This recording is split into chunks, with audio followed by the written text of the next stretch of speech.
ವಿಶ್ವದಾದ್ಯಂತ ಭಾರತದ ರಾಜಕೀಯವನ್ನ ಗಮನಿಸ್ತಾ ಇರುವ ಪ್ರತಿಯೊಬ್ಬರ ಮನಸ್ಸಿನಲ್ಲಿರುವ $1 ಮಿಲಿಯನ್ ಪ್ರಶ್ನೆ ಇದು. ಭಾರತದ ರಾಜಕೀಯ ಇತಿಹಾಸದಲ್ಲಿ ಅತ್ಯಂತ ಪ್ರಭಾವಿ ಮತ್ತು ಜನಪ್ರಿಯ ನಾಯಕರಾಗಿ ಹೊರಹೊಮ್ಮಿರುವ ಪ್ರಧಾನಿ ನರೇಂದ್ರ ಮೋದಿಯವರ ನಂತರ ಈ ದೇಶದ ಮುಂದಿನ ಪ್ರಧಾನಿ ಯಾರಾಗಬಹುದು? ಈ ಪ್ರಶ್ನೆ ಕೇವಲ ಸಾಮಾನ್ಯ ನಾಗರಿಕರಿಗೆ ಮಾತ್ರ ಸೀಮಿತವಾಗಿಲ್ಲ. ಇಡೀ ದೇಶದ ರಾಜಕೀಯದ ದಿಕ್ಕನ್ನೇ ನಿಯಂತ್ರಿಸುವ ಶಕ್ತಿ ಕೇಂದ್ರವಾದ RSS ಮುಖ್ಯಸ್ಥ ಮೋಹನ್ ಭಾಗವತ್ ಅವರು ಈ ಬಗ್ಗೆ ಒಂದು ದೊಡ್ಡ ಸುಳಿವು ನೀಡಿದ್ದಾರೆ.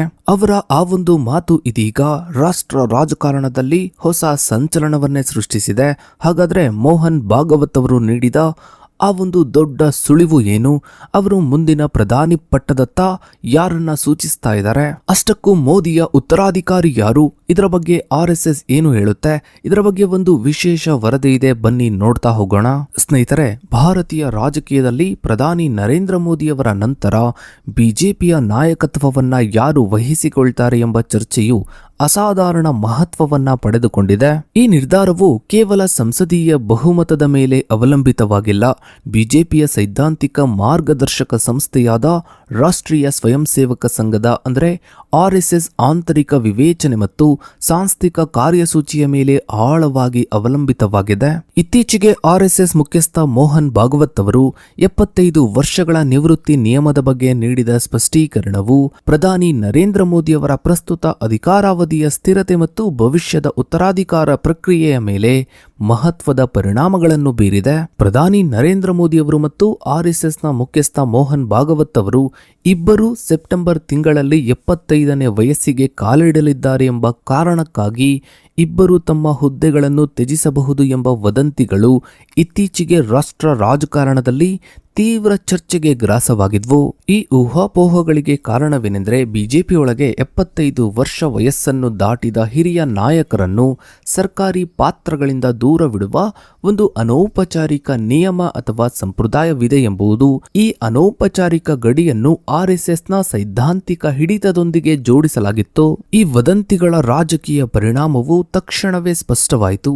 ಕರ್ನಾಟಕದ ಮುಖ್ಯಮಂತ್ರಿ ಸಿದ್ದರಾಮಯ್ಯ ಅವರು ಈ ಸನ್ನಿವೇಶವನ್ನ ಬಳಸಿಕೊಂಡು RSSನ ಈ ಸೂಚನೆಯು ಬಿಜೆಪಿಗೆ ದಲಿತ ನಾಯಕರನ್ನು ಮುಂದಿನ ಪ್ರಧಾನಮಂತ್ರಿ ಸ್ಥಾನಕ್ಕೆ ಹೇರಿಸಲು ಸುವರ್ಣ ಅವಕಾಶ ಒದಗಿಸಿದೆ ಎಂದು ಸವಾಲು ಹಾಕಿದರು.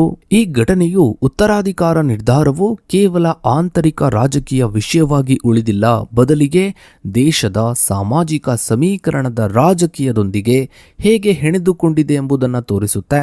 ಮೋದಿಯವರ ನಿವೃತ್ತಿಯ ಬಗ್ಗೆ RSS ಮೌನ ವಹಿಸಿದ್ದರೆ ಅದು ಪಕ್ಷದೊಳಗೆ ಮತ್ತು ಸಾರ್ವಜನಿಕ ವಲಯದಲ್ಲಿ ಅಸ್ಥಿರತೆಯನ್ನು ಸೃಷ್ಟಿಸ್ತಾ ಇತ್ತು. ಈ ತೀವ್ರ ಊಹಾಪೋಹಗಳಿಗೆ ಪ್ರತಿಕ್ರಿಯೆಯಾಗಿ ಸಂಘ ಪರಿವಾರದ ಮೋಹನ್ ಭಾಗವತ್ ಅವರು ನಿರ್ಣಾಯಕ ಹೇಳಿಕೆಯ ಮೂಲಕ ಸ್ಪಷ್ಟೀಕರಣವನ್ನ ನೀಡಿದರು.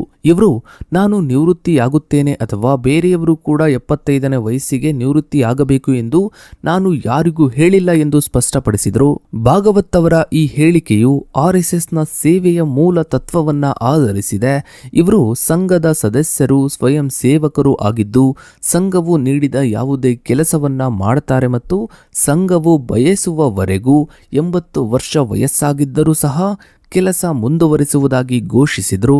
ನಾವು ಸಂಘವು ಹೇಳಿದ್ದನ್ನು ಮಾಡುತ್ತೇವೆ ಎಂಬ ಭಾಗವತ್ ಅವರ ಘೋಷಣೆಯು ನಾಯಕನ ವೈಯಕ್ತಿಕ ಇಚ್ಛೆಗಿಂತ ಸಂಘದ ಸಾಂಸ್ಥಿಕ ಆದೇಶವೇ ಅಂತಿಮ ಅಧಿಕಾರ ಎಂಬುದನ್ನು ಪುನರುಚ್ಚರಿಸುತ್ತದೆ. ಈ ಸ್ಪಷ್ಟ ನಿರಾಕರಣೆಯು ಪ್ರಧಾನಿ ಮೋದಿಯವರ ಮುಂದಿನ ಅಧಿಕಾರಾವಧಿಗೂ RSSನ ಸಾಂಸ್ಥಿಕ ಆಶೀರ್ವಾದವಿದೆ ಎಂಬುದನ್ನು ಇದು ದೃಢೀಕರಿಸುತ್ತದೆ. ಪ್ರಸ್ತುತ ಮೋದಿ ಭಾಗವತ್ ನೇತೃತ್ವದ RSS ಬಿಜೆಪಿ ನಡುವೆ ನಾಯಕತ್ವದ ವಿಷಯದಲ್ಲಿ ಯಾವುದೇ ಗಂಭೀರ ಆಂತರಿಕ ಭಿನ್ನಾಭಿಪ್ರಾಯಗಳು ಇಲ್ಲ ಎಂಬುದನ್ನು ಇದು ಸೂಚಿಸುತ್ತದೆ. ಈ ಮೂಲಕ RSS ತನ್ನ ರಾಜಕೀಯ ಕಾರ್ಯಸೂಚಿಯ ಸ್ಥಿರತೆಯನ್ನು 2029ರ ಚುನಾವಣಾ ಚಕ್ರದವರೆಗೂ ಖಚಿತಪಡಿಸಿಕೊಂಡಿದೆ.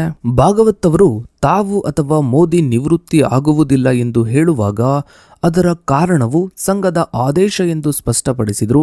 ಇದು ಅಧಿಕಾರದ ಅಂತಿಮ ಮೂಲವು ನಾಯಕತ್ವದ ವ್ಯಕ್ತಿತ್ವವಲ್ಲ, ಆದರೆ ನಾಗ್ಪುರದಲ್ಲಿ ನೆಲೆಸಿರುವ RSSನ ಸಾಂಸ್ಥಿಕ ಶಿಸ್ತು ಮತ್ತು ಆದೇಶವಾಗಿದೆ ಎಂಬುದನ್ನು ದೃಢೀಕರಿಸುತ್ತದೆ. ಬಿಜೆಪಿ ಕೂಡ ಈ ನಿಲುವನ್ನ ಬೆಂಬಲಿಸಿದ್ದು ಕೇಂದ್ರ ಗೃಹ ಸಚಿವ ಅಮಿತ್ ಶಾ ಸೇರಿದಂತೆ ಪಕ್ಷದ ನಾಯಕರು ಬಿಜೆಪಿಯ ಸಂವಿಧಾನದಲ್ಲಿ ವಯಸ್ಸಿನ ಮಿತಿಯ ಬಗ್ಗೆ ಯಾವುದೇ ನಿಯಮವಿಲ್ಲ ಎಂದು ಒತ್ತಿ ಹೇಳಿದರೆ ಆರ್ಎಸ್ಎಸ್ ಅನ್ನು ಕೇವಲ ಒಂದು ಸಾಂಸ್ಥಿಕ ಸಂಘಟನೆಯಾಗಿ ಪರಿಗಣಿಸುವುದು ಅಪೂರ್ಣ ವಿಶ್ಲೇಷಣೆಯಾಗುತ್ತೆ.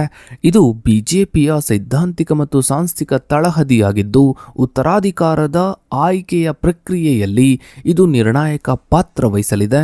ಆರ್ಎಸ್ಎಸ್ ಹಿಂದೂ ರಾಷ್ಟ್ರದ ಸ್ಥಾಪನೆಯ ಉದ್ದೇಶ ಹೊಂದಿರುವ ಹಿಂದೂ ರಾಷ್ಟ್ರೀಯವಾದಿ ಸಂಘಟನೆ ಎಂದು ಪರಿಗಣಿಸಲಾಗಿದೆ. ಬಿಜೆಪಿ ಈ ಬೃಹತ್ ಸಂಘ ಪರಿವಾರದ ರಾಜಕೀಯ ಮುಖವಾಗಿದೆ. ಪ್ರಧಾನಿ ನರೇಂದ್ರ ಮೋದಿ, ಅಮಿತ್ ಶಾ, ರಾಜನಾಥ್ ಸಿಂಗ್ ಮತ್ತು ಶಿವರಾಜ್ ಸಿಂಗ್ ಚೌಹಾಣ್ ಸೇರಿದಂತೆ ಬಿಜೆಪಿಯ ಬಹುತೇಕ ಪ್ರಮುಖ ನಾಯಕರು ಸಂಘದ ಆರ್ಎಸ್ಎಸ್ ಸಂಘದ ಹಿನ್ನೆಲೆಯಿಂದಲೇ ಬಂದವರು.